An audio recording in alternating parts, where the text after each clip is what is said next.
Welcome everyone and welcome to All In, All United. Remember the comment he made? I thought some varsity. Run Ryan. Ryan.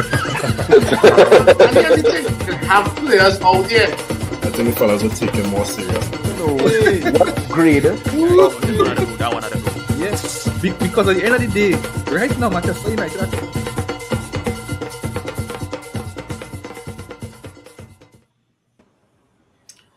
Welcome everyone and welcome to All In, All United. Nico, Simeon, Phil, and we have some of the other guys that will be jumping in, as the pod, goes along, right?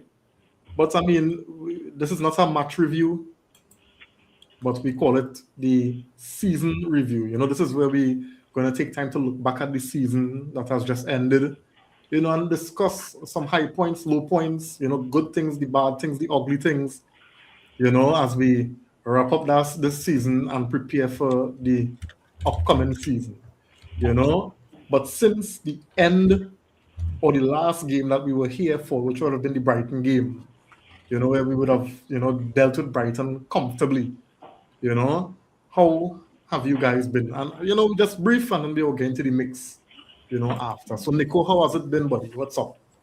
Yeah, well, hear me clearly? Yeah. Nice. Yeah, for some reason, the last couple of seasons, at the end of the season, there's been like a real stress relief, but I think securing Champions League, comfortably pretty early, and how we would have signed off against Brighton, it wasn't that much of a, it wasn't that much of a relief now. It was like, all right, the season done, and just really looking forward to seeing how we move in the transfer window, really, So, it was calm. I think that's the word. It felt very calm at the end of the season, transitioning into this period. It has been very calm. Yeah. Well said. Simeon, what about you, buddy? No, I think the word calm pretty much, sums it up. I mean, I think the inclusion, the appointment of Carrick as manager, despite, the criticism of people like me, Carrick, what he did, his season kind of proved. I think the last game, which normally, with 9 to play for, you saw a team go into Brighton besides the Bruno thing, but they went into Brighton and they destroyed, a good Brighton team that was playing for something. So I think that really just kind of cemented that we were kind of going in the right direction, and we kind of knew, okay, well, now it's up for the board to do something. So we saw it. We know where we're going. We know it's Champions League next year, and we have we understand we have a crew in recruiting and getting players that should be competent in doing a job. And then we saw Arsenal lose in the Champions League final, and that made things a whole lot more easier going into the summer. So I mean, I think we calm. We really are calm. We're just calm now, just waiting to see what the team is going to do as far as reinforcing the team. Yeah. Phil, any difference from Simeon and Nico? Yeah, I mean, since the Brighton win and us cementing third place, and obviously Michael Carrick getting a full-time job and other teams not seeing European glory.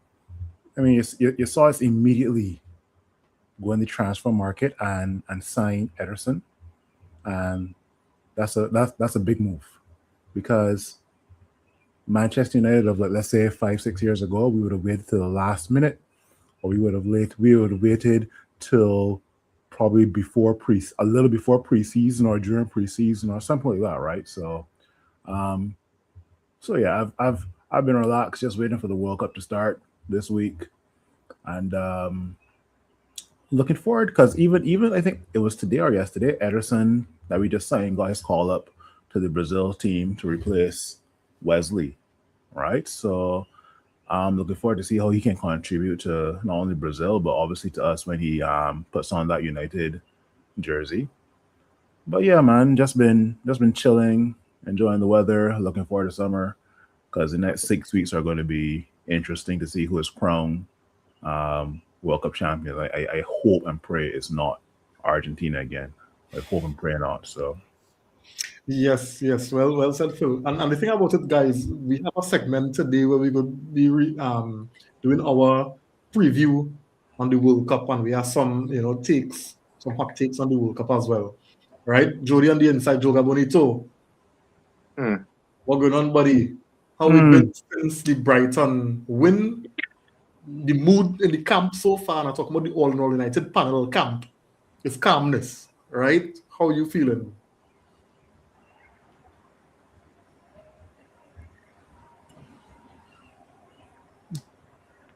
Yeah, fellas. Good night. Yeah, man. Season over, and this with a good feeling. Looking forward now to the World Cup and to see one new signings will be coming in after the World Cup or during the World Cup. What signings the club going on?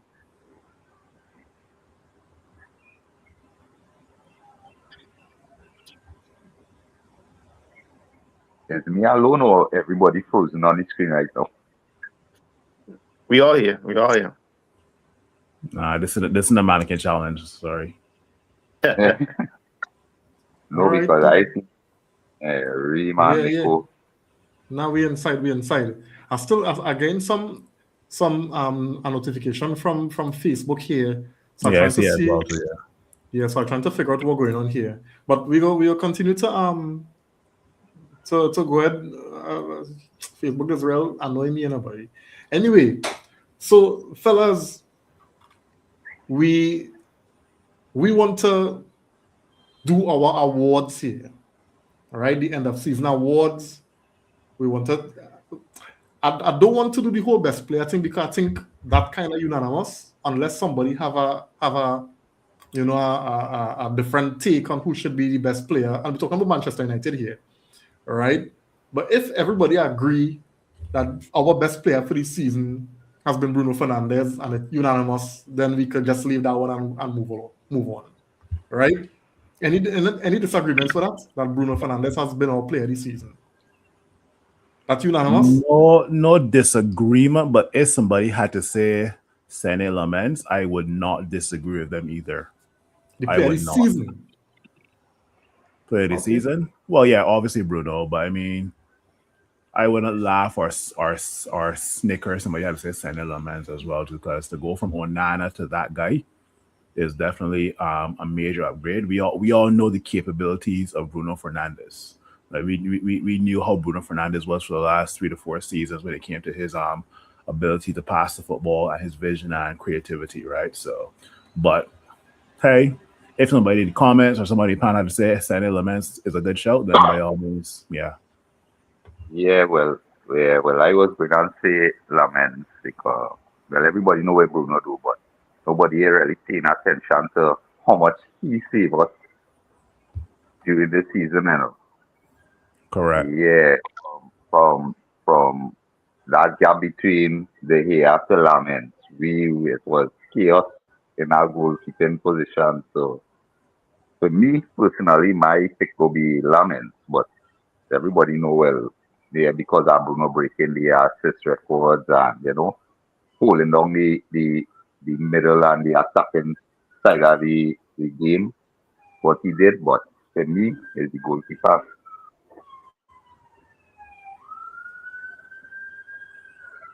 All right. And I guess go ahead, Nicole. No, and if I want to be controversial, right? I could give it to the board, right? For getting rid of Amarin when they did, right? I think that was even a bigger decision, controversially. Well, in fact, not even controversial again. right? Because I guess the results would have shown that that was the right decision. But I think that was a excellent move by the board to to move on from Mr. Amarin. Yeah, well, I definitely agree with anything that in support of Amarim not being here. You know, um, but so I mean Bruno Fernandez, and then we have Lamens, right? But I think this is where perhaps Phil, you might come in here. But let me start with Simeon, right? We want to look at the best signing of the season for Manchester United. Simeon, go through. Why you asking me this? You just mentioned Lamens. I mean, why? If you go to talk after Lamens, then we have a conversation. But I think it's clearly Lamens, and then you have to fight up with Mbumo and Cunha and Sesko. Who else coming? Just them three besides Lamens. Sesko, Lamens, Cunha. But it's hard to say. I think Mbumo played for me. Mbumo played the best for the most part. Only he had a slump after AFCON. I think Mbumo played better, but I think Cunha had a much bigger effect. The goals he scored, in big games were very timely. Sesko didn't disappoint either, but I think Cunha's goals in big games were clutch. So I'll go Cunha after Lamens. All right. Nicole, what about you? Unmute. Yeah, unmute. Yeah, it's difficult to go against that. I think Lamens definitely number one. I think he more or less stabilized the defense. I think after he came in, the confidence of the defense went up.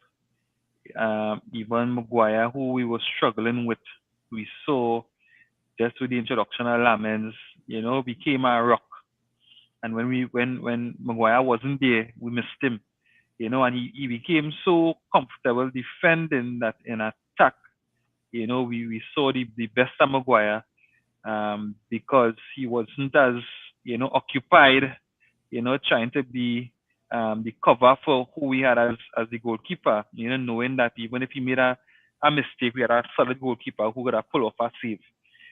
So definitely I think with Lamens, he really brought that calmness and that stability to the back line. And I guess as we all know, as much as we didn't win the championship, we know the foundation of a championship is a solid defense. And I think Lamens brought that to bring us where we was, to where we ended at the end of the season. Secondly, I think again I had to agree with Simeon. As much as we know Mbumo pull us through the first half of the season, I think when it really mattered, I think Cunha made some really I think sometimes it has buy players for certain moments, and I think the Cunha pulled off some moments, for us to win games that his price tag alone, would have covered those moments. I can remember the pass he made to Mbuemo from deep, right out to the right. That I think was Everton. I think it was in Everton, and we ended up winning that game 1-0. I think that in itself, those moments, what Cunha brought, the goal against Arsenal, he scored some really big goals with that Brazilian fear factor, So definitely I had to give it to. I can't disagree with Simeon on his choices. Yeah. Phil, go through now.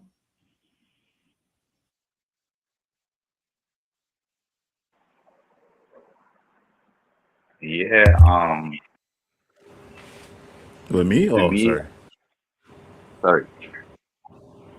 Oh no, I can take like 10 seconds. Lamens, Cunha, no explanation needed. Onana to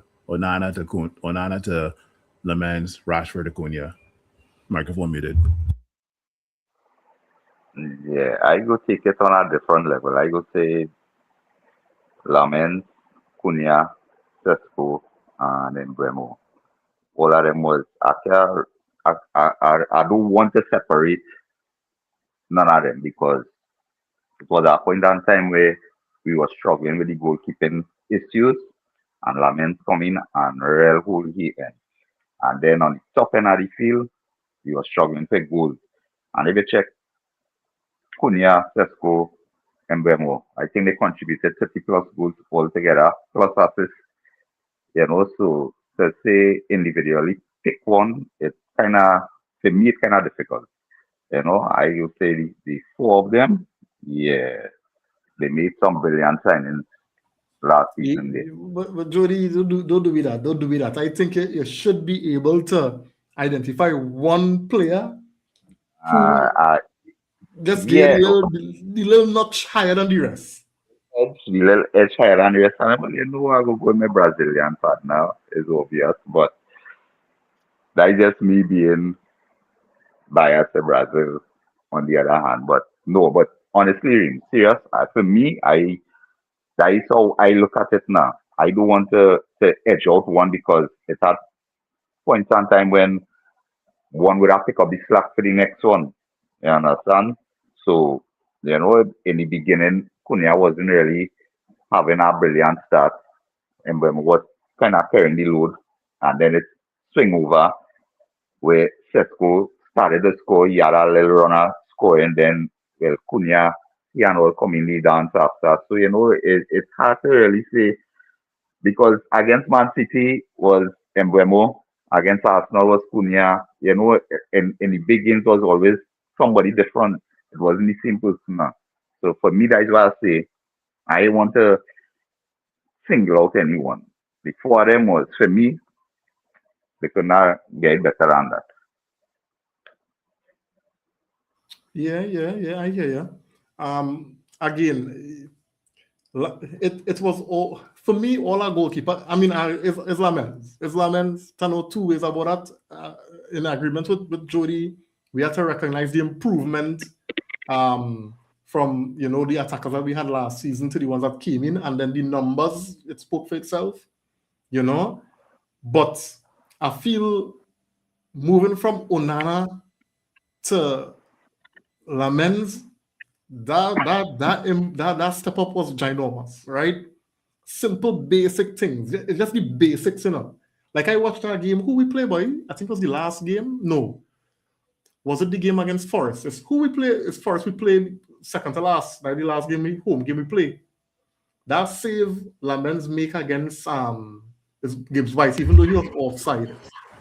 You understand? It's them kind of results I watching, and those kind of saves I watching, and I saying, hey, these are championship winning saves, and you wasn't getting those things from Onana.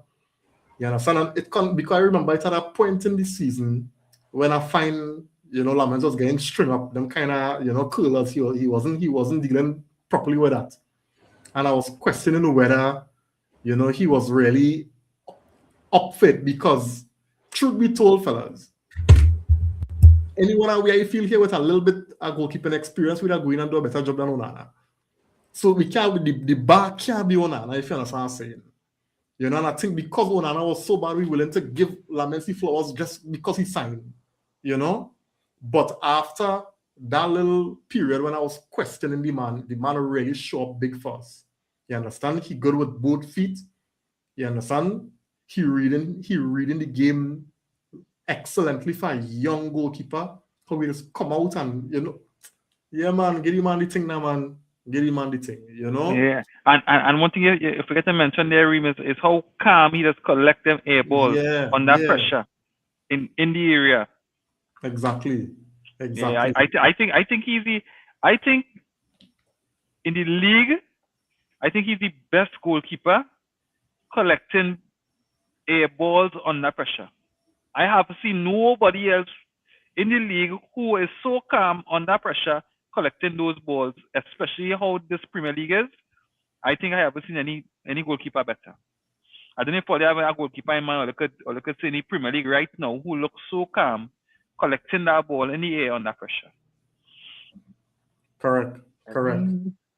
So I think Lamens win that award, right? So Phil, the best match of the 2025-2026 season. Why? In your opinion, the best match?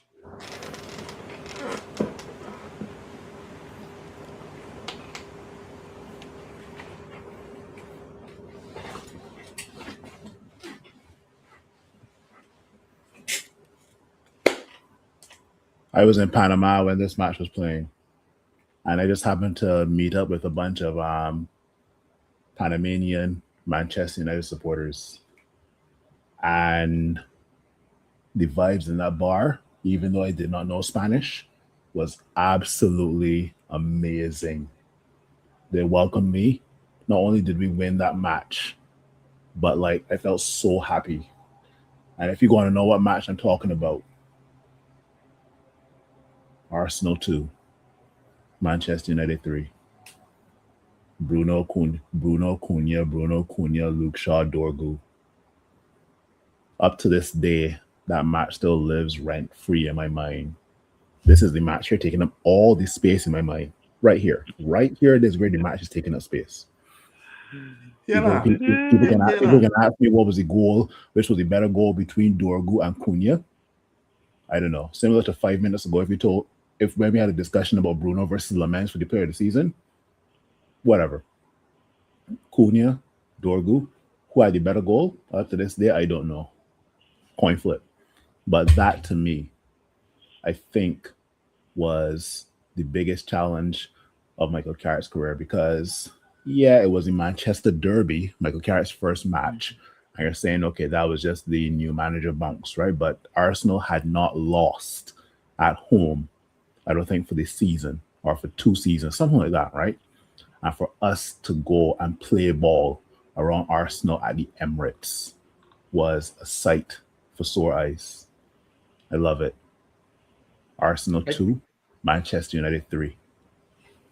I kind of put my head on a block that this was going to be the game Phil was going to call. And I don't disagree with him, but it's just he have a relationship with Arsenal and Arsenal fans now, boy. So I just knew that this is where he was coming with, And if any other following Phil on IG, all them stories, everything is bashing Arsenal dread. So I guess he knew that this would have be it. Anyway, go through Simeon.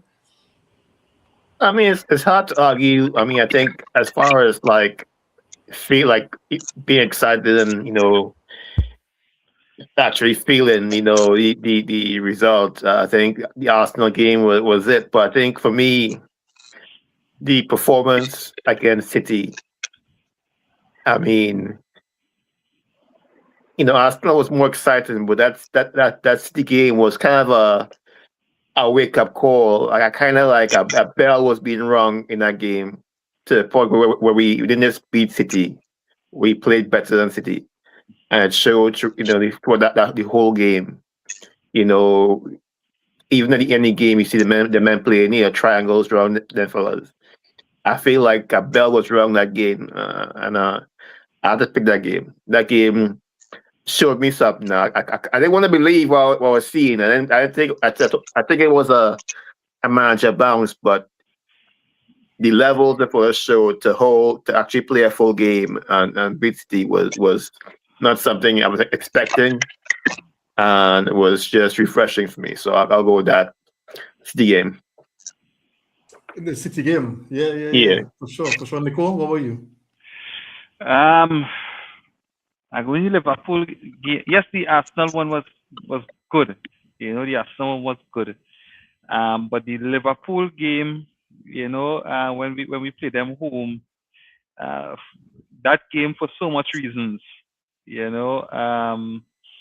Going 2 up, being comfortable 2 up, coming back 2-2, and then for the much maligned player for the season, Kobe Mainoo, to come and win it in the end 3-2, and to rub salt in the wounds of all the haters, right? All the haters. I think you see that game, and because even when we went 2-all, we say, well, oh gosh, we say, boy, this team might fall, and it showed a level of resilience that we even haven't saw, because we lost composure a bit, and then we were able to gain it back, and then to come back and win the game at the end with Kobe Mino, right? That was a game for me that told me that this season was really a revival season. For a lot. I think even for the Glazers, not the Glazers, but Ratcliffe and the board, the new board instilled in youth, yes. With some decision they make to bring in Carrick, I think a win like that would have vindicated all of the decisions that they would have made, and that game would have kind of confirmed the Champions League as well, more or less confirmed. So I think it had a lot of things going on in that game, and at the end of that game, it was a total relief, a satisfaction, and really writing off the ghost, that we had for the season. I think that game for me was really a good one. Yeah. Jody, you up, right? Now, Phil, Simeon, and Nico put some real good cases for 3 different games. You understand? So let me see who you're going to one up. Let me see who you're going to one up. Because there are some 3 real good arguments.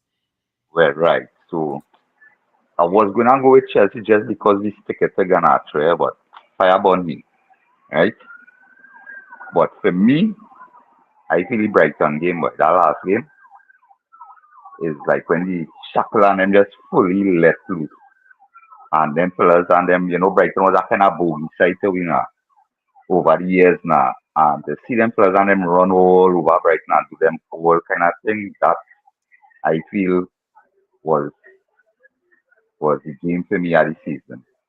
Because I actually sit down and really enjoy that game. To see the brand and the style of football that we know we're capable of playing, and then fellas executed a point in that game.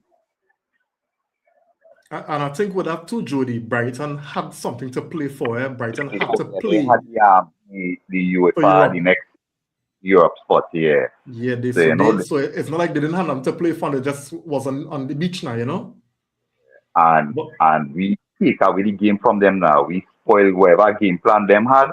We literally from the get-go, we just take it away from them that they didn't have an idea how to try and contact what it is them fellas was doing on the field to them. So that is why for me, I say Brighton. Because I telling you, I just sit down and I was like an all the way them fellas was playing. Because that's how I know Manchester United to be playing football and moving the ball now. No, the sideways, back. Nah. Full blown attack. I mean the Ahmad to Mbumo, that little exchange mounting them. Yeah, that exchange itself was sweet. Yeah, proper. Proper. Fellas, I hear all the arguments, I hear, and it was strong arguments, and I don't disagree that it was good games. But you see that Arsenal game, boy? I think that had to be the best. And let me tell you why. Right?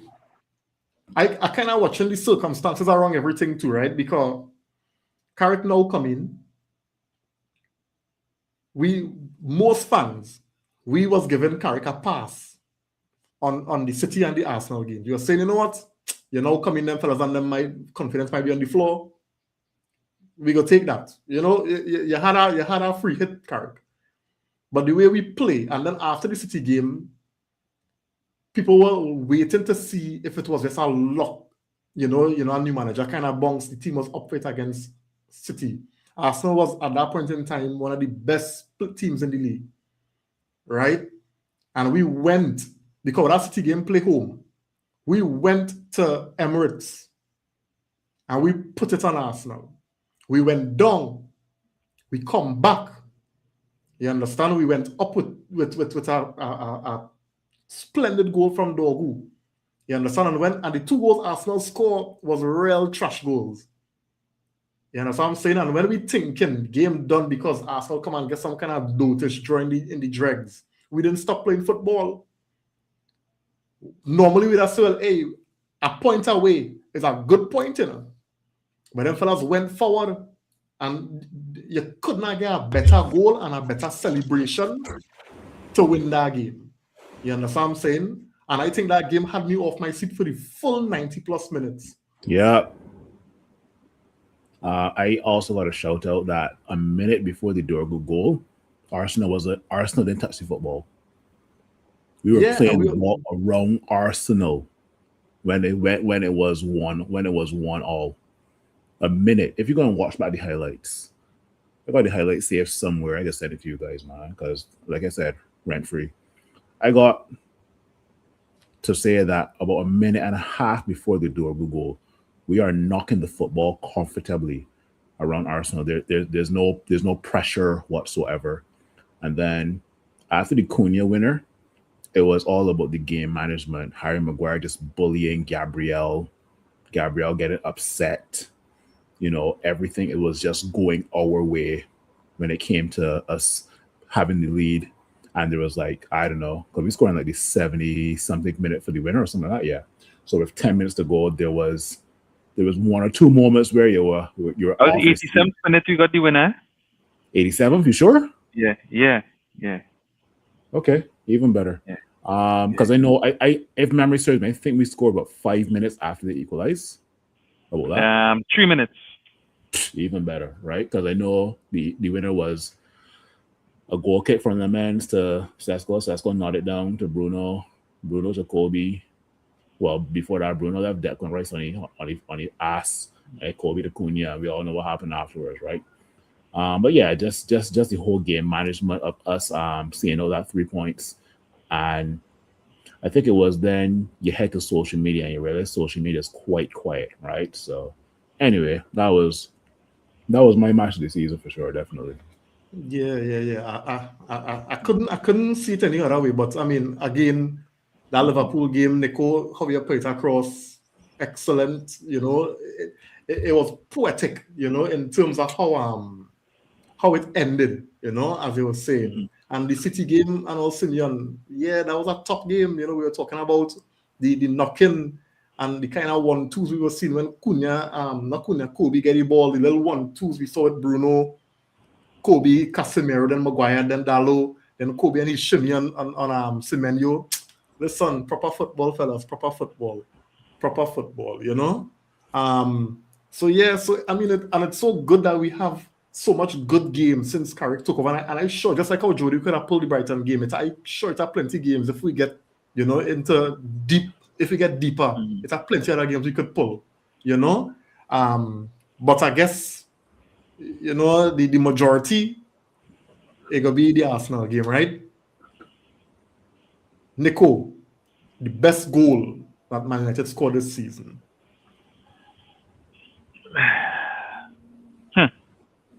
A tough one, boy.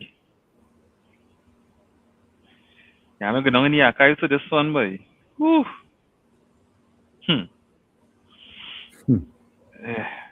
It's about a goal that, for some reason, it's in my head, right?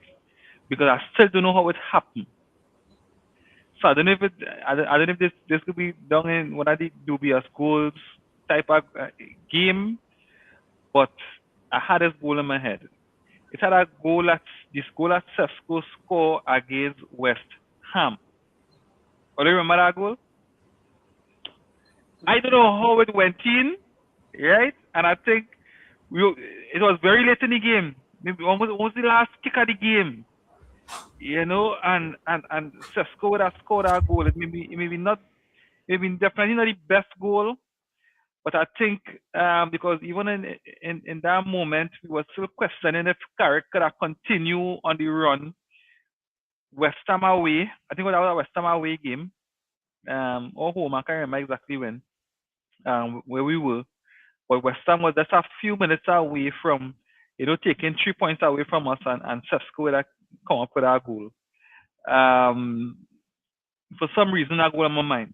You know, I know it had a lot I know we know Cunha, scored some brilliant goals. We know Dow goal against Arsenal. Who else? Yeah, I mean, we had a lot more. But for some reason, that one's sticking out to the forefront of my mind. Yeah. Simeon, what about you? Hard to say. I think the last goal. I mean the Mbeumo goal in that Brighton game was pretty good because it built up. But I have to go. That was nice. But I have to go. That Dogu goal was special. I think the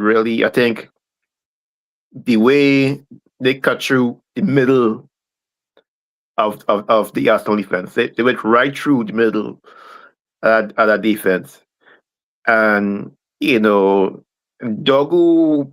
Before that, I don't consider Dogu any kind of master, finisher for this team. And the way that combination evolved, and the way he catch that ball, and the way he put the ball, at the moment, I think that for me, that's goal of the season. I think it meant so much to the team, to the player. It was a goal for football. I think because nobody like Arsenal really, but I think that goal, just the improbability of it, the difficulty level, the actual that we hear about how good Arsenal defense is, and the men went right through it. So I like that Dogu goal. Yeah. Phil, how about you? Yeah, I mean, a good shout for the Dogu and Cunha goal versus Arsenal are some of the goals that stood out. I can be a bit different. This goal might not be top 5 for some people, but I think it was the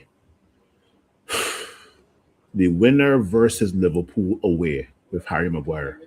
That totally shocked me. Where it came from a corner, what happened? It got butted out. That top goal, that top goal right there.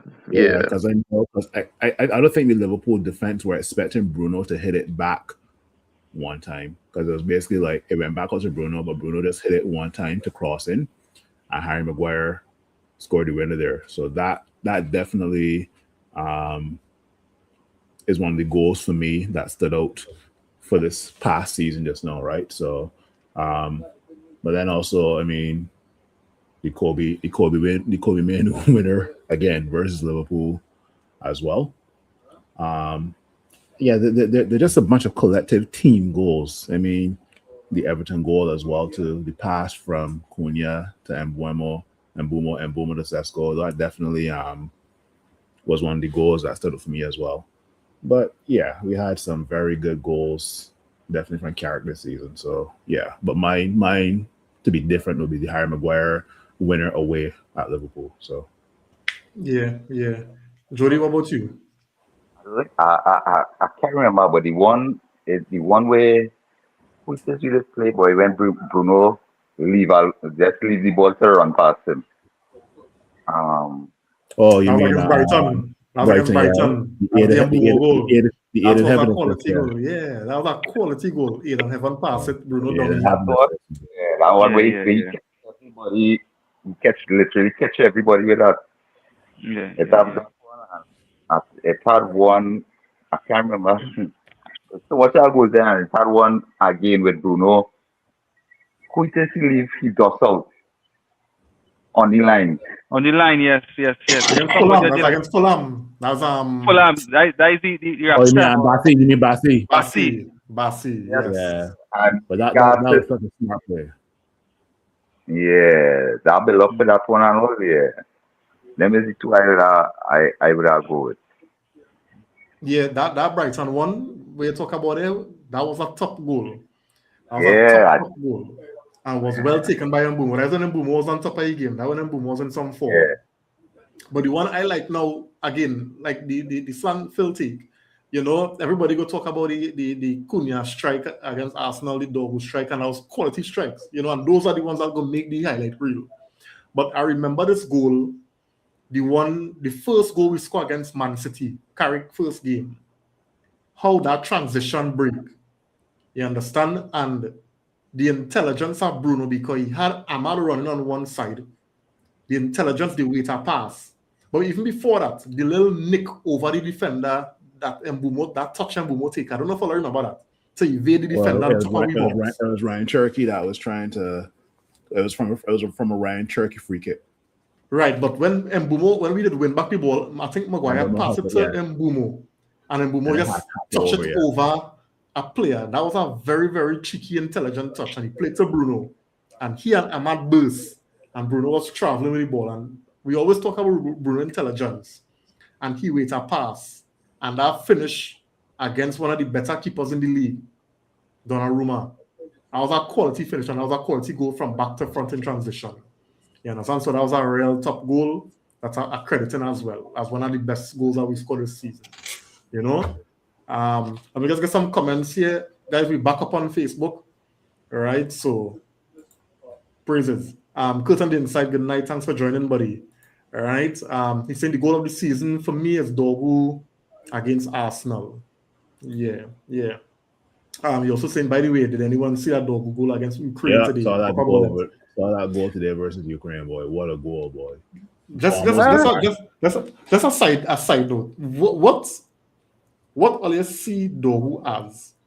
A winger 2.0 or a defender, a left back. What do you see Dogu as? Because Dogu confusing people right now. Gareth Bale 2.0. The Danish Gareth Bale. Let me hear Nico because Nico boy. Yeah, what he played as today? A winger? He played a winger on the right side. Oh, I played on the right side. Because he cut in and whipped and hit that one. Top goal, boy. But I think he saw some coordination. In my eyes, it's like he has a bit of coordination issues. Right? To be a winger, I guess naturally you have always seen a winger with balance and poise and a bit of more skill. I guess Dogu's still very raw. I think he still have a lot of refinishing to do as an attacker, but I doesn't see him as a solid defender either. I think he does drop asleep defensively. I think he doesn't like to defend either. I think he likes to attack. So I think his strength is more suited to attack than defense.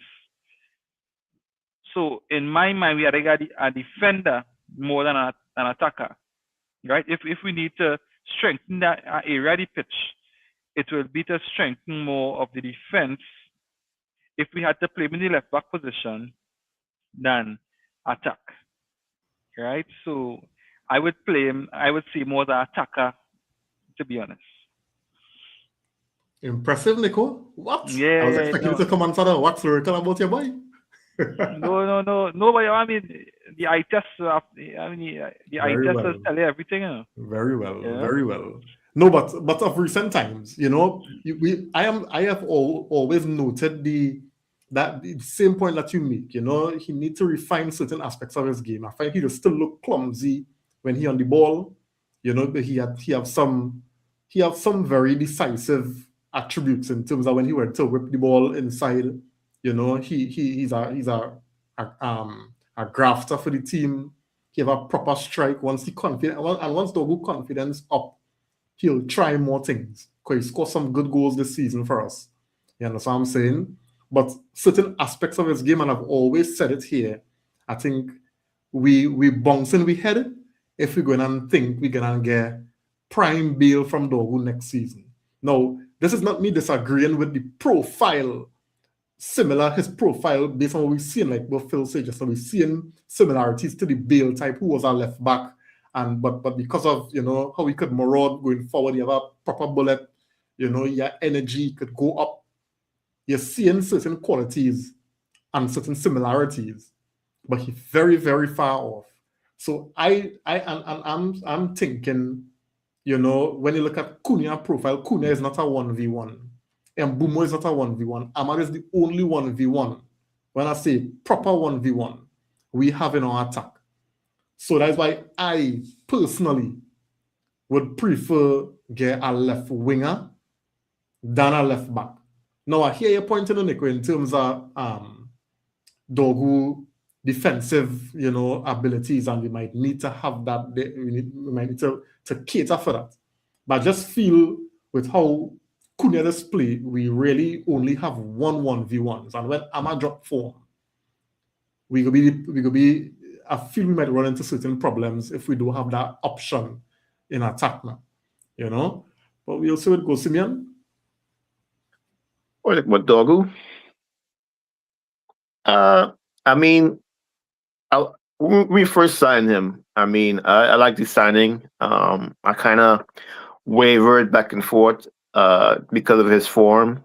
But one thing with his signing, I think I always mention, I think the physical attributes of the player were never in question. I mean, a powerful runner, good speed, you know, intense, you know, difficult to handle for most defenses, you know, to defend, attack. It's just to be refined, you know. And I think, I don't know who, you know, if it's Carrick, whoever deciding where you're going to play, you know, I think he could play wherever he wants eventually. I think he's seen, yeah, he clumsy, you know, but I think the little improvements he's seen from Dogu over time, you know, it's not going to be overnight. But you see in the improvements, little technical stuff you see in every game he play. And he come back, you know, late and he look a little bit rusty, but you can see he catching back up fast. So I think, you know, he might be Bale next season, but I do think you're going to see improvement. I think he's a kind of player where he could do well if coached well. He could play pretty much anywhere. But I think, as he said, there's he lights up when he's attacking. As long as he keeps working on his, you know, his craft, you know, get better with the ball, you know, because he have a good eye for goal, makes good runs. I mean, that kind of stuff coming in pretty well for him. So I think as long as he has the right development, he should be all right in top end of the park. So we'll see. Yeah, Jody, what about you? Yeah, in the beginning I was a little bit skeptical, but you know, as he started to get more game time, you know, he started to kind of mesh with the team a little bit, and his decision making and things started to improve from when he didn't know start off with us. So, you know, it's just about just giving him time now. You understand? As me and taking to work on his craft, you know, and I believe with Carrick and them there right now, they go guide him properly now. You know, it's not a rush thing with that. Nice. Good points, fellas. Good point. So let me see what Dogu's future will hold. Whether it will be a left winger or a winger in general, or a defender. I got a hot take. I got a hot take. I got Dogu to score more goals than Ahmad next season. Oh man, you're wicked. No, but to me that you find out wicked. No, I know where that's coming from. I know that's coming from with Philly. I know. Oh, right. But I find that. We never look at it. I feel Dogu might get more game time. Be possible, eh? I mean, Ahmad just beat France. Is France he beat? He beat France. Yeah. Y'all hitting on Ahmad. Y'all go ahead. Yeah, wickedness. I'm telling you, Ahmad can have a bad season, boy. No, it's just that the thing is, I think. You understand, though, might get more game time. So. No, I don't need that. I think Ahmad gets more attention. I think most of the time when there's Mark Ahmad with 2, and what that does free up Dogu so much on the left hand side. When you watch most of the time how much space Dogu doesn't have, it's just that because of the I guess the rustiness and coming to his game, you know, he haven't gotten more goals, but Dogu should have had way more goals than he had this season. That He had assist some from that Bruno pass, we hit You straight to understand, the yeah? keeper. No, He Bruno had Pass some versus pretty- Brighton, right? Yeah, some pretty clear-cut chances this season that Ahmad will never get, Correct. because all the focus is on Ahmad because they know Ahmad 1v1 will tear you apart. So Correct. the doubling up on Ahmad here, and most of the time Dogu free on the left wing. So the coaches saying, but yeah, what if we had to sacrifice somebody, let me sacrifice Dogu now. You know, he might show it. Right? So yeah. So the amount of space he does have on that left hand side, if he get that kind of space next season and refine his craft a bit, Dogu could make double figure goals. I would be surprised if Dogu getting double figure goals next season. I had a clip that part where Nico just say, and I will send it to Phil because I don't know if he hear it, because that man fighting on Ahmad whole season. You understand? Should Patrick Dorgu be fit and playing and getting game time for Manchester United come next season? And Ahmad also fit as well. Ahmad would not score as much goals as Patrick Dorgu. Yeah, but Nico now explain why. Nico now explain why. Dorgu will show Ahmad how to be a left winger. All right, I hear you. Anyway, guys, I'll just get the comments and then we move on to the other things, because we still have to touch on the World Cup, right? Could say here that Tesco goal where Mbumo assisted in the fast break was classic too. What goal that was? Everton. Okay. Yes. Guys, we're saying that we're shopping for a left back and we want Lewis Hall. What happening to Harry Amas? It would save us money. I just feel like Lewis Hall fell miles above, but yeah, I don't know. You're also saying here, Dogu, something new if players who stay back after to work extra on himself. You can tell when athletes are serious about their craft. Wonder if JJ Gabriel has taken to this as well, currently working on himself and bulking up. Kobe, Heaven, and Euro doing the same last season. But just a point to note, not because they're posted, I mean they're doing it, everybody, right? Yes, so the biggest surprise player for Manchester United this season, guys, the biggest surprise player.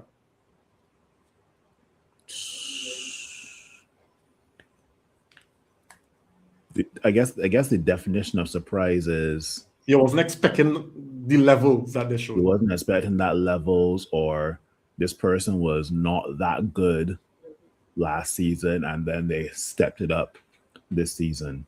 So if we're going on one of those two definitions, it will have to be, for me, Aiden Heaven, maybe. Aiden Heaven was put into a defense where Harry Maguire, De Ligt, Alessandro Martinez weren't available. As soon as Martinez got back, I think the consensus was that, man, this is unfortunate for Heaven, because up to that game where Martinez came back, Heaven was looking pretty solid, looking pretty calm on the football.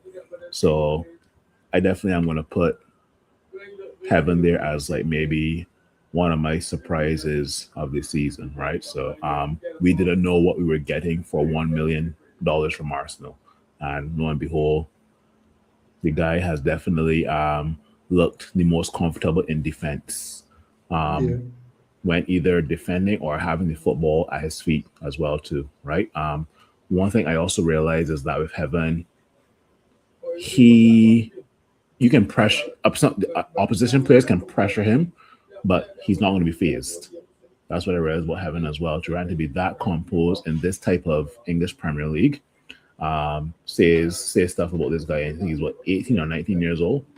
So yeah, kudos to Heaven. I really hope he can get some starts come next season, right? So, but yeah, he'll be my surprise for me. So yeah. Yeah. I think Kurt hit the nail on the head here. Good not is taking away mine too. nothing That is from mine. That is mine. yeah, That is mine not for taking 100 for sure. not taking nothing from Phil, because heaven was a surprise. But you see, this year, Oh yeah, for sure, definitely. You see that comment there? Yeah. Yeah, look sure. But you played all the games. You played all the games in the Luke Shaw EPL this played season, right? every single 38 games. When last that happened? Yeah. I mean, well, we wasn't in Europe, so, you know, but still, that's a fair game. Yeah, but he surprised me. I think post Amarin, I would give it to Dalo. Post Amarin. So who? I think Dalo. I know it's controversial, but I think post Amarin, I think Dalo would have been one of the players who improved. Controversial, but I think he was more solid after Amarin left. I saw the urgencies in defending. I think some of the errors were removed. I think he was one of our more. The team was consistent overall after Amarin, but I think he was one of the most improved players after Amarin. All right. Yeah. I hear you. I mean, get Jackie Jacket, he was, but whatever. Could say kudos to the medics who worked on Luke, right? No, kudos to World Cup, right? No, let me. Go through. No, I think surprise for me. I'll go. The good and the bad. The good was Casimir came back and had a very good season, and he stayed healthy for the most part. I think that was the level at which he played, finishing out his career, and we knew he had, but to see him do it and stay healthy and that kind of stuff in the midfield, because we know his limitations in midfield, but for the most part he was solid and healthy.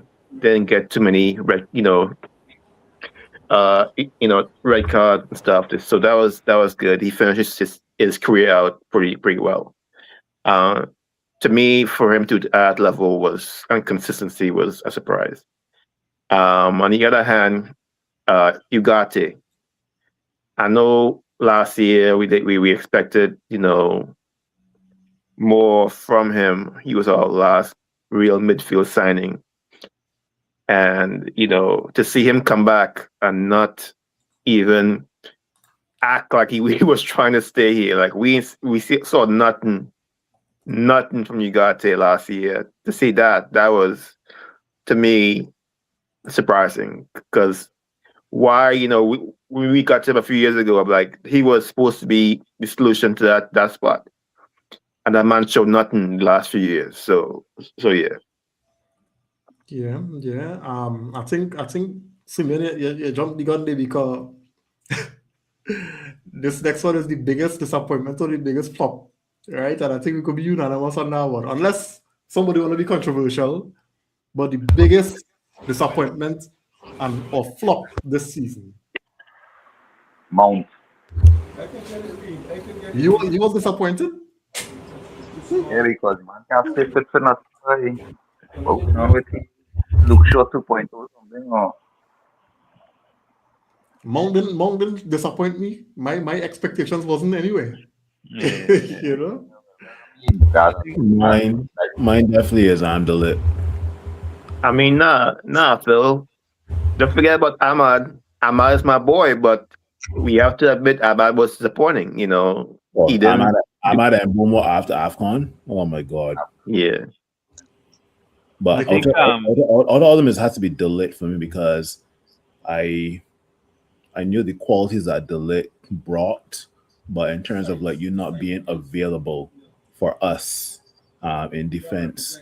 And I mean, don't get me wrong, the other players stepped up when you weren't there, but I think you being the more senior player and you not being available, I'll be honest with you guys, if Delit and Martinez can't be fit for next season, they have to go. I'm sorry. They have to go next year, January. I'm sorry. I'm a big fan of both players. I think Martinez is solid. But at the end of the day, Martinez and Delit, the best ability is availability. And I will always go by that. right? And if you're not available for us, come to help us challenge for all 4 trophies come next season, then you got to go. You're just there to collect a paycheck then. Yeah, I think for me it was disappointing. I mean, of course, Ugarte unanimous, but I was expecting more from Euro this season. I think last season, I think Euro was, you looked at a breath of fresh air last season. And this season, I was expecting him to play ahead of Maguire. I think coming into the season, I was expecting to see Euro and Martinez, or even if it was Dillett and Martinez starting, the other one off the bench would have been Euro before Maguire. So I thought he would have been ahead of Maguire for some reason. I thought, he was a breath of fresh air in the 3-man defense under Amarin. But for this season, as much as when Carrick came in initially, he played him. I think Heaven would have been the better player to play. Because when Euro came in on the ball, you always saw him look nervous. He felt, under pressure. You saw when he received the ball, that is when attackers would have pressed United and he would have been under pressure. When on the other side, when Heaven would have gotten the ball, because the first few plays, Heaven would have been so calm and managed the pressure. I didn't see Euro doing that as well as he did this season before. And as I was a bit disappointed, and I wanted to see Heaven started or getting more games ahead of Euro. And I guess after in the late end, Carrick kind of bought into Heaven as the preferred player ahead of Euro. And based on that, I was a bit disappointed in Euro season. But again, it's only the second season for him, second full season. So I only expected him to improve based on the experience and the exposure to the Premier League. Hopefully next season, he should be much better. Yeah, that's a good shout. That's a good shout, actually. I mean, I could attempt to defend Euro, but I think you make a good point. I will let that be. We had Adam finally on the inside. He was getting some little technical issues, but nice to have you, man. All right. Good night. Yeah, sorry about that. I was on my iPad trying to join, but I don't know why the camera wasn't working on it, so I joined on my phone. All right, nice, man. But I was hearing everything you were saying. Okay, cool. Jody, biggest disappointment, so the flop for the season. Boy. Oh. I've got to go with Ahmad, boy. After that AFCON, boy. I don't know if he bag of tricks or whatever back in Ivory Coast or wherever he was. I telling you. But for me, yeah, I'll be Ahmad, boy, because we know he's capable of one thing, and it's like, somebody like this work some kind of voodoo or something on that man. Like, you laughing? I see you. It's like somebody work some kind of voodoo, because that you can't tell me you leave for a month or how much weeks, and you come back and it's like, boy, I feel like Clooney, you would have sent it to or something to play with.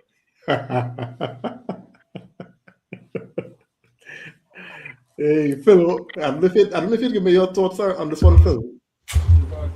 Nah, man, I totally 100% agree with Jody. Ahmad went to AFCON with Ivory Coast, and Ivory Coast sent back Scamad. I kid you not, my guy. Because like the Ahmad that we get back, the Scamad that we get back, Golan for the business end of the season, I just don't know where the man went. So, yeah, but you know what? Every player can have a bad patch of form. Don't get me wrong. So I'm willing to wipe the slate clean for Ahmad next season, but we can only tell you guys or report what we saw from Ahmad in the last 3 to 4 months of the season, right? So, yeah. So I want to bring in Adam on this one, right? So the best manager of the season. Do you think Carrick should get that? I mean, it might come across a little biased that we actually having this conversation and using and saying Carrick, but do you think that Carrick was the best manager of the EPL season? And if not, who? Honestly, I would give it a toss-up between two, and I think the other one is Arteta. I feel like it could be a toss-up, but personally, my bias would be to Carrick because I personally don't think any other manager in the whole league could come to Manchester United and effect change like he did. And I wouldn't be mad if they gave it to Arteta only solely because you have to give out, even though the fans are unbearable, you have to give the man his credit where credit is due. He did take Arsenal to their first title in 22 years, even though he had plenty of chances to do it before. He did effectively do it, but honestly, I would personally give it to Carrick solely based off of his run of form as a manager, as a pickup manager, or not interim, but yes, interim manager. Because if you look at the points that were given to him, if he was to start the season with that amount of points, he would be on top of the table. And the only 5 games separated us winning the league, and he started less than half the season in. So I think I'll give it to Carrick. Yeah. Nicole? Yeah. I don't think I could. I mean, I have different views, to be honest. I think it had some solid. I think the Premier League itself has some of the best coaches right now, right? Even this Areola guy who most likely may end up at Liverpool. I don't know if he end up at Liverpool as yet. Yeah, it's confirmed. It's confirmed he's a Scouser. Yeah, no, I think he had that team playing some really good football. I know that even as much as Crystal Palace didn't do as well as we expected, I think Glasner as well did a good job because I think he placed his eggs in one basket, which was the Conference League. I guess maybe not the sign up a best manager, but dealing with the resources you have, then you had to make a choice, right?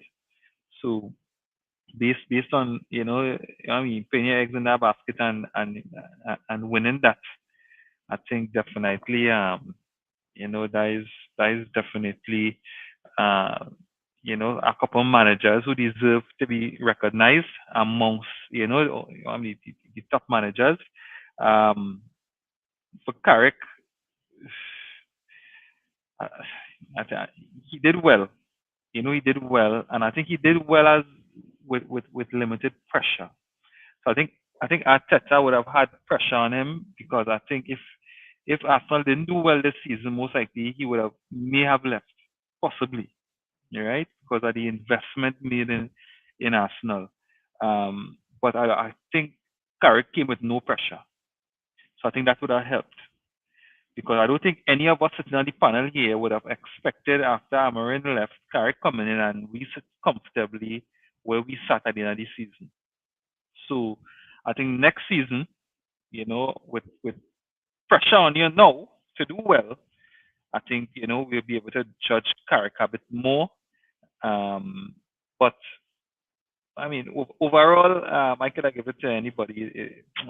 I don't have a favorite, but manager of the season possibly may go to Arsenal. Arteta, who knows? Simeon? I'm gonna count that. I can't really count Arteta. I just don't like him, so that's my excuse. Yeah, I think I look at the coaches that have less resources, like the Glasner, Crystal Palace, as you mentioned, the Bournemouth coach. Guys who lose players for the season, and still perform at a high level. I always forget the man name, the Aston Villa manager from Villarreal. I thought it'd be. I remember how they really couldn't really buy players at the beginning of the season, Aston Villa. I mean, they even have Sancho on their team. You know, in my fan, I use for Sancho. You know how they managed the season. I thought he did a pretty good job at Aston Villa. But yeah, Carrick, for the job he did, I think he got to get Carrick. The only other coach you can mention is the Tottenham manager who managed to save them from relegation. But you know, I'm vexed for that. So we can see what he do next year. But yeah, this Carrick. Yeah. Go through, Adam. I miss one manager, the Crystal Palace manager, for sure up there, because he won their first European. He won their first 3. Well, I mean, if we count in just a season, but overall, he won the first 3 trophies ever for Crystal Palace, and he won the Conference League. Oh wait, we're talking about the Premier League. Only Premier League. Yeah, but make the point. That's fine. That's fair. That's fine. Premier, well, I mean, if you're talking about Premier League teams, never mind. But I mean, he was a great coach though. But yeah, wait, one more thing. You said the flop of the season, but nobody said Xerxes. I don't think he was a flop though. I don't think he was a flop. Man, he played really. How much minutes he really get? No, I don't know. He played. Game time, so yeah. But for me, it is obvious. League will go with Arteta. My choice, being a Manchester United fan, is obvious. I would like Carrick, but as Adam and Simeon was saying, Glasner from Crystal Palace, because if you look at it from the ending of our last season, winning the FA Cup, then winning the Community Shield, and then losing the players he lose. You understand? It's not all 1 or 2 players. He lose the top defender, lose one of the top midfielders, on top the strikers. You understand? So for him to take that team and still, you know, whether he just throw all the eggs in the Conference League, for him to take the team and actually push for that and win it, yeah. Kudos off to you. That goes off to you, yeah. Yeah. Phil? For the half season, I would definitely give it to Michael Carrick. I think he accumulated the most points out of all the managers from when he was hired to the end of the season. And I mean, on surface level, obviously you'll give it to Arteta, but if you really dig deep into it, there were other managers who had less resources and who were there less time than Arteta. And basically how these managers had their players in chemistry and how they had the football playing fluently.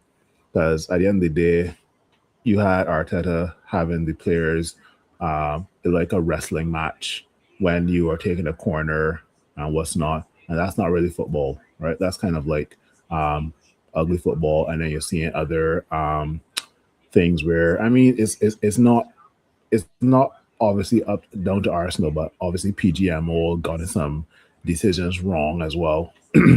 But I mean, lo and behold, excited to see what Michael Carrick can do when he now has 4 competitions come next season, right? Because one game a week it's all good, and you know he made the most of it. There are certain games that I definitely think that should have been at least 3 points and not like a loss or a draw. But you know, Michael Carrick definitely because Michael Carrick next season has to go against Areola, Maresca, Arteta, Xabi Alonso as well too. So, but I'm not too worried about Maresca and Areola, because we've seen in many instances in the last probably 10 years where this manager is doing well at a small club, they come to a big club and they kind of flop, right? Prime example is David Moyes, and the list goes on, right? So, but yeah, looking forward to next season, definitely to see what Michael Carrick can do for sure, and the signings that he wants to bring in, because I feel the signings that we are going to sign are going to be not unexpected, but like it won't be signings that other teams will be after, maybe. So yeah, this guy from Brentford as well is Keith Andrews. Yeah, Just on he did well. one just Sonico, before you go, just one point. I just want to make a special shout out to Pep Guardiola and Luis Enrique. Because you know them Arsenal fans were singing quadruple now. So special shout out to the both of them. You understand? Go ahead, Nico. No. I was just saying, Keith Andrews. I think he did well. You know, I was expecting, you know, with the appointment for them to be relegated, but he surprised me. Yeah. Let me just get some comments quick. Kurt saying here, and this one going back in the conversation, he's saying his big surprise was Lamens. The man make our defense confident and play out from the back. He had 1 or 2 jitters, you know, coming down to the end of the season, but thank God Onana wasn't there. All right. Kurt saying here, Nico, I share your views on Euro, but I think he suffered a mental setback with a few mistakes he made and it got to him. Yeah, fair. Kristen on the inside, thanks for joining, man. He's saying it had to be Arteta. He won the league and made 2 finals, but can't deny Carrick was great. He also saying here, Bournemouth manager lose real players too and still made it to top 6 and play beautiful football. So can't really say Glasner. Crystal was one of the favorites for the Conference League. All right. For me, I hear that, you know, based on, you know, a league finish, you know, albeit that, you know, when you check how much mistakes VAR make, Arsenal really win that league because VAR make mistakes. Anyway, so, but I think and Phil mentioned it, Adam mentioned it, when you look at the amount of points Carrick would have, you know, gotten in the time that he was there. Carrick, in all the managers that we talk about, would have had a full season, would have had pre-season, would have had signings, you know, to play the way that they played. Carrick came in a messed up situation and used the tools that he had to get the team to achieve their goal. And, you know, even though the goal was just to qualify for Champions League, that is where we were at the point in time. We couldn't play for any cup because the manager before hung out to dry in the Carabao Cup. You know, at the point in time when we were trying to even fight to say something in the FA Cup, the team was done, you know, short of confidence. You know, so for me, what Carrick would have done, I know the measurement may not be that, but when I look at how much points the man get, you know, the way the team were playing with confidence, the man had to work with tools that, you know, he could have only used without saying, well, all right, I want to buy this player, I have this amount of time with them, you know. I think Carrick, it might sound biased, but that is where it is. That is how I feel, you know. I don't disagree with, you know, the shouts for Glasner and Iriola at Bournemouth, even Keith Andrews, you know. But I guess that's just how I see it. You know, the man, what he did in that 6-month period, I didn't see anybody else. It was a hard sell for anybody else, you know. So guys are watching the time. I really don't think it could be possible to get into World Cup talk, right? But the last point I want to make, and I really want to get your thoughts on this, right? Somebody had mentioned it before. Ederson got called up, you know, by the Brazilian national team for World Cup because there was an injury to Wesley, right? Now, I have my opinion, but was this Ederson call up a good thing or a bad thing? Go through. I don't see it as a bad thing. You're getting called up for the World Cup for your national team. Maybe I'm looking at this a bit surface level, but this will give us a chance as Manchester United fans and I guess Brazilian fans to see what the guy is made of, right? So at the end of the day, you're hoping the guy is not going to get injured. He's going to stay fit. So let's see what Ederson can do for Brazil in the midfield. Well, obviously he probably won't start. It'll probably be Casemiro and Bruno Guimaraes. Yeah. So, but when he does come on, let's see if he will definitely make some sort of impact for Brazil, right? Because what we see how he can play for Brazil will hopefully translate when he puts on the United jersey come the 2026-2027 season, right? So go through the floor, man. All right. from how I could see it as well, right, is that if I look at Casemiro this season, right, and I know Casemiro form was down to wanting to play the World Cup for Brazil. Because if this year was not World Cup year, we might not see the Casemiro we saw. So I think what it could do is burn a bit of a fire in Edison, gain a taste of playing for Brazil in a world competition, that where now he wants to remain at that level and to come at play for United with a hunger and a desire to establish himself as a Brazilian starter.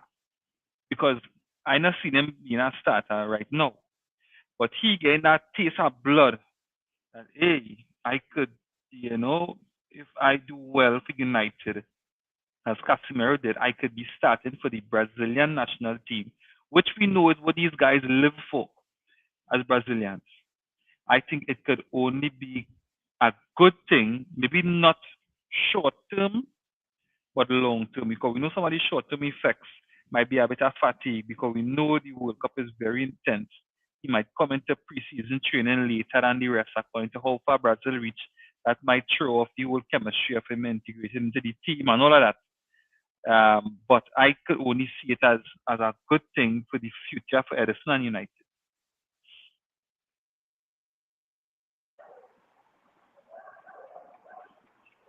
Unmute. Go ahead, Brazilian. Go ahead. No. Watch me. Yeah, He but going. Yeah, he getting selected is just to make up numbers, really. I tell him. You understand? He might get a little 10 minutes run out and thing. Depends on how the game going, swinging. Depends. But what he should do is see as much information he can get off of Casemiro concerning Manchester United. You understand? So you go have an idea what he's coming into. And try and as I say, absorb as much as he could. But I see he really cutting into the Brazil team in front of Casemiro and Bruno and them fellas. well, to add to that, they obviously have pros and cons in him in the Brazilian team. Him being a young guy coming in, any sort of international tournament for a big nation like that is obviously going to be a pro on any player, except the only con that it will have is number one, injuries, and number two, ego. Well, I mean, that's two, but the injury part isn't really, that's undeniable in anything you play in terms of football. But ego, and honestly, we need a little bit of ego in the team. I'm not gonna lie. As he said, he might not get that much game time, but 100% the pros experience. Imagine going to play for the Brazilian national team, getting a call up. He's probably working right now as we speak. For those 10 minutes to come on, to do what he can. And football is a strange thing. You never know. Somebody get injured, he become a main man. They like what they see, comes in, and you never know. And he shows himself to the world. So I don't ever see how that could be a con in any way, unless he comes to Manchester United saying he's some big Brazilian player, like we don't have Bruno Fernandes in the camp who's starting for Portugal. So I don't know about the ego enough, but honestly, and in the midfield there, for Brazil, that's one of the biggest national teams. The experience alone, just training with that squad, training with Casemiro, there's a pro. No.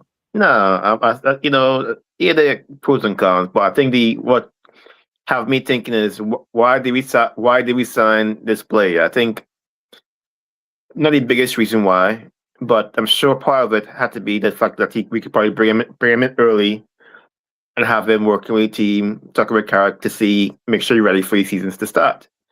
Because I mean, I know it's football and you guys play, But I'm sure there are a lot of responsibilities and stuff. Carrick would have wanted to have him, on the field in Carrington working on, to get ready for the season.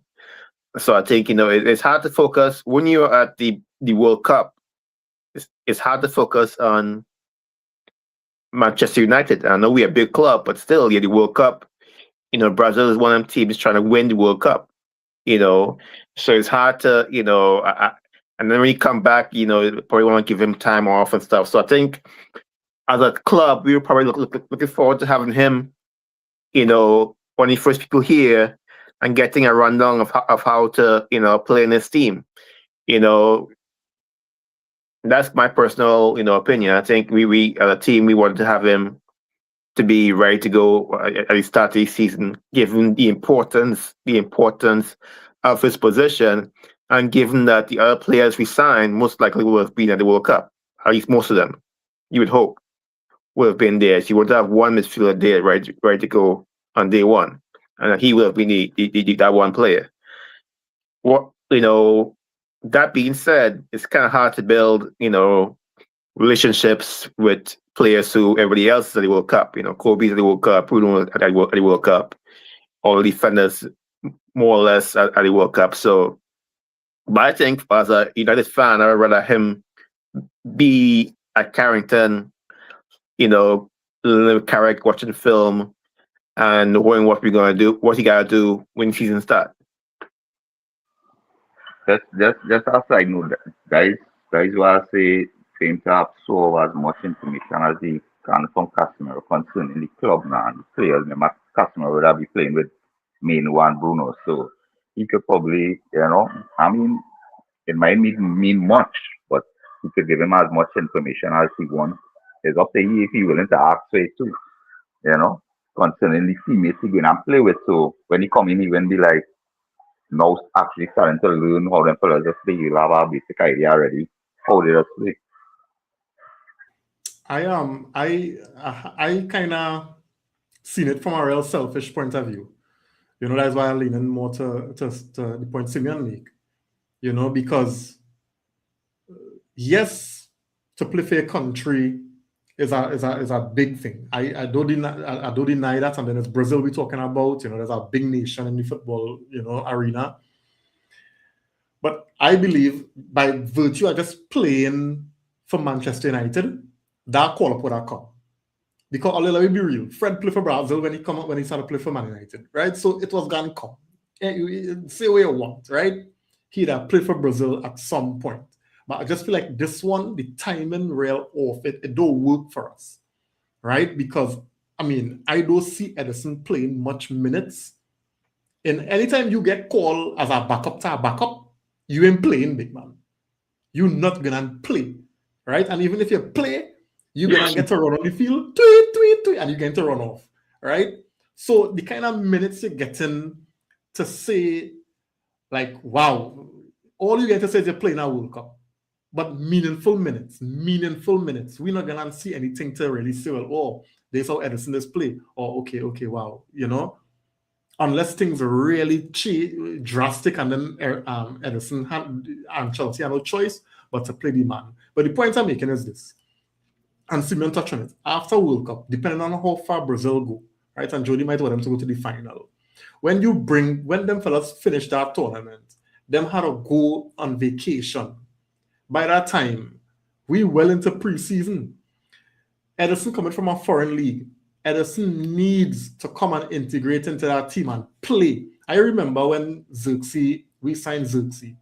Xerxes start that league in poor form because he was out of shape, right? He didn't really get to work with the team on preseason because after he come back from his post-tournament vacation, the team had already come back from preseason. So he was behind in terms of the fitness levels required. He was behind in terms of what, the manager will want from him, what the game plan is, and it being drilled. He was behind. And I think that this is the same situation Ederson going to find himself in. I was happy to know that the player that we actually targeted didn't go to the World Cup, because Carrick now will have, a full preseason to try to integrate these fellas into the system, integrate it into what he wants from his players. The fact that he's not a new manager coming into the team, Bruno and Kobe, them fellas already know what they have to do. You know what I'm saying? So it's not really a big miss that they're not there. We know they will come back and filter in seamlessly. But for the new players, especially now midfield, with the way how Carrick wants our midfielders to play, I want all the new signings to not be in no tournament. I want to get a full preseason. You understand? I want to go and get a rest now, and when preseason whistle blow, all you're in Carrington. So I think that kind of working against us, because when we thought Ederson would have been there from day one, he's going to come in, he may not even be available for preseason. And that is my problem. Unless by some stretch, Brazil get knocked out in the group phase. Jody? And so they're just me being selfish. I don't think Ederson needed to get called up. And one more thing, I mean, that being said, we don't know who the other signings are going to be. I know it's late today. We're going late today, but let me say this: we don't know who the other signings are going to be. And so that fella was going to be the fella you would think who would start the first game after being with the team all off season. He was going to have the first look, and how we as better as we are in free agency, we know it's going to be a lot of late signings given the World Cup. So we go have a late signing of one in midfield, and plus we're going to have this fellow who we know come in, but we can't really get till after the World Cup. So who go start that first game that's meaningful, and how much time will they have? Yeah. Now, like he go come in, he might come in and start him like game a little 45, a little 20 minutes run. 45? Jody, 45? So listen to me now. You understand? As we say, remember as we say, providing no injuries to Brazil team, he will really be getting much game time. So he is how to put it? He will be ruled out. You understand? He will not be ruled out. You understand? He with the team. Yes, he training with the team. So that you have to look at the positive at is that he still training with the team. His fitness will be up. You understand? It's just here running in that hot sun up in America after this year with the take two break each half. You understand? We training though. Yeah, but I say you'll be training. The training, but remember for tournaments like that. Yes, they do the training, but they really be doing no big set of heavy training, Correct. For tournaments, they don't do heavy training because remember it's like every 3 days you have a game. You understand? And then they come in off a long season. So it's just basically getting your tactics right for the tournament. So I look at it as he go come in and he go hit the ground running, man. He gonna hit the ground running. Just like how Brazil gonna run away with the trophy this round. Right. Well, we'll see how it goes, guys. We'll see how it goes. I mean, there were some good arguments for and against, but I guess, the player himself, it will be a big honor for him to represent his country at a World Cup, right? So, do your thing. Let me just get some comments on the rapid, guys.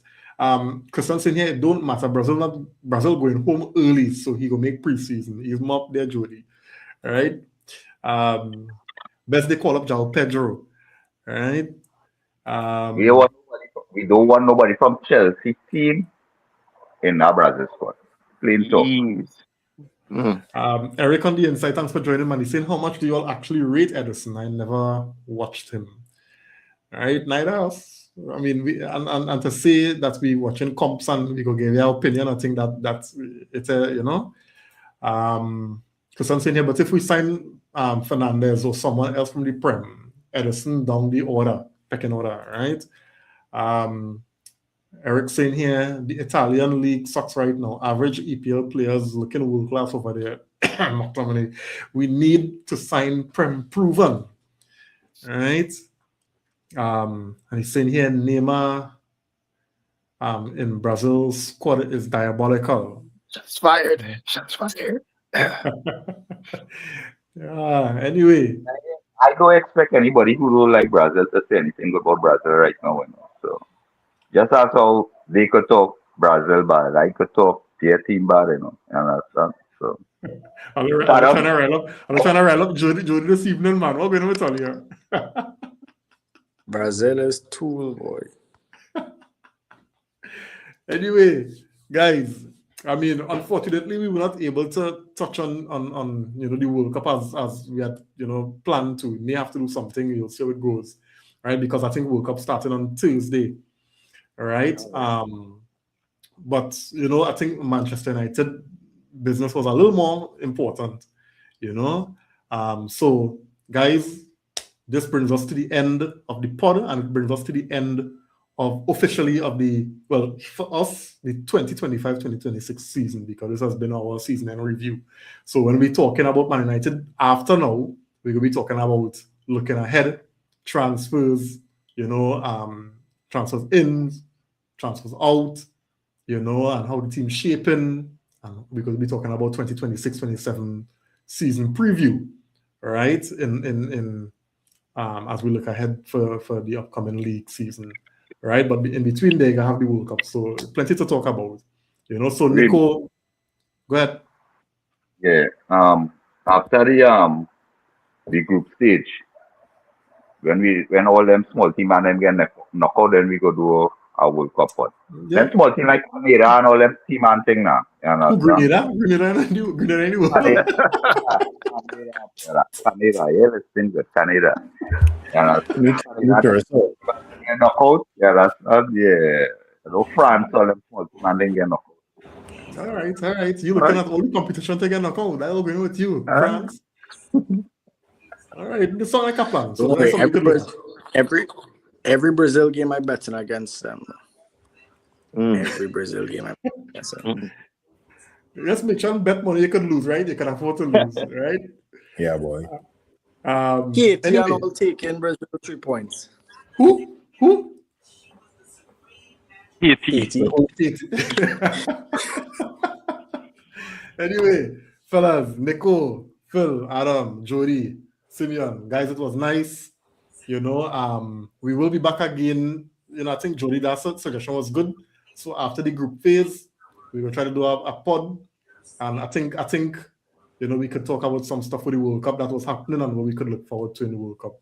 So, guys, it was nice. Have a good night. Those in the comment section, don't forget to like and share. You know, we do appreciate it as always. So, see you on the next one, guys. Have a good night. Hey, good night.